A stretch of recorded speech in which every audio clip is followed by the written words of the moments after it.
Yu-Gi-Oh! A lot of people complain about the price of the cards used in the metagame to, I don't want to say win the game, I guess make it easier for your deck to be competitive. Because there are a lot of cards that also do the effects of these expensive cards, just not as well as, but work just as good. I don't even know if that sentence made sense. I'm trying my best to like formulate words out my mouth. Let's put out an honorable mention before we start off with the top 10. In China, a Yu-Gi-Oh card, Blue Eyes White Dragon, collectible, as rare as it is, made it to $13.4 million in an auction. The reason this is not being considered is because it was cancelled. It did reach $13.4 million, and if sold it would make this list, but because it wasn't sold I can't include it. The Blue Eyes White Dragon card in question was being auctioned off because the owner of it, or at least I should say previous owner, was sentenced to life in prison because he was embezzling millions of won. All of his possessions were being sold off, and because of this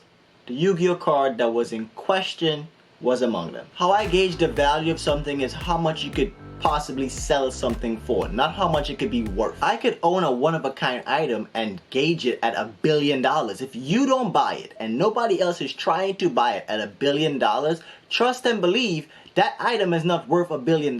It's just an item that nobody is willing to pay for. So keep that in mind when you're building up your investments and your whole collection of Yu-Gi-Oh cards. Sentimental value and monetary value are two different things. Number 10 on the list will have to be this LOB first edition 2002 print of the Monster Reborn card, selling for $6,000 plus. It's definitely worth the $6,000 because it sold for $6,000. That's its current value. You can underbid, but it's on record as being worth that. Its value is based on it being gem mint 10. So if you damage the card in any way, shape, or form, or if you change the way that the card looks currently in any way, shape, or form, that would affect the value. That includes signing the frame. Like if you, people think it's cute to like put a signature and a Sharpie in it.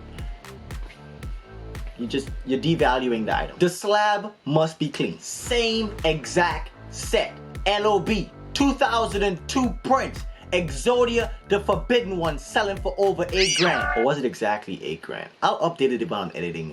You'll see how much it was worth. The other body parts of Exodia are also up there in value, but they're not as much as the head. Once again, I would like to pepper in that keeping your cards in mint condition is what keeps the value. I don't think if you have the same card that I'm talking about right now, but it was in your pocket for all these years and is now damaged, it would be worth anywhere near $8,000. 8 on the list will have to be Dark Magician Girl from the Magician's Force 2003 set. Over $9,000 for a piece of plastic card. Come on! Back into the 2002 LOB first edition Gem Mint 10 Red Eyes. Oh my god. Red Eyes Black Dragon at $10,000?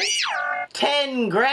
Ain't nobody even summoning that card. Like it's just going in a binder. 2008 Shonen Jump Champion Series Doom Caliber Knight, selling for $15,000? $15,000? Oh Nico, you memorized all of this stuff. You just know how much they sold for? Yes! I want these cards! 2004 Shonen Jump Champion Series Cyberstein, selling for $30,000 is ridiculous, and you know it! I don't care if it's Gem Mint 10. Who's deep pockets? Who's deep pockets, bro? Yo, can you buy me lunch tonight? Yes, I eat lunch at night. I don't eat dinner. It's lunch. 2007 Shonen Jump Champion Series Crush Card Virus, selling for almost $50,000. It's the most ridiculous thing I've ever heard of, but understandable. Don't get me wrong, it was a competitive card. It's pretty dope in the art department, but $50,000? 2002 Legend of Blue Eyes, aka LOB Dark Magician first edition Gem Mint 10, $85,000? At what point, what? 2002 Legend of Blue Eyes, aka LOB Blue Eyes White Dragon first edition Gem Mint 10, also 85 grand? At some point, you gotta stop. You gotta stop at some point. I only named 9 cards because I want you guys to, you know, interact with me a bit. So it'll be a top 9 technically, but you get to decide the number 1 of the top 10 in the comment section below. You tell me which card you think should be worth more than all these cards on this list. You decide which one's number 1 most valuable card in Yu-Gi-Oh history currently in 2022. You don't gotta tell me why, but I'd appreciate you telling me why you think it will be worth more. And to those who really don't care about, you know, which one's worth more monetarily, how much you think, you know, sentimental value wise. And to you, yes you, who's watching this video right now, thank you for viewing. If you want to smash that like button, you can. If you want to subscribe, you can. This channel is straight up Yu-Gi-Oh genre. Just me talking about Yu-Gi. I appreciate you coming by. If you want to come back later or even watch the other videos that I have out currently, you can do that. I'm about to head out. Great to see you once again. Thanks for coming by. Have a great day. I made this cool like anime outro. Check it out.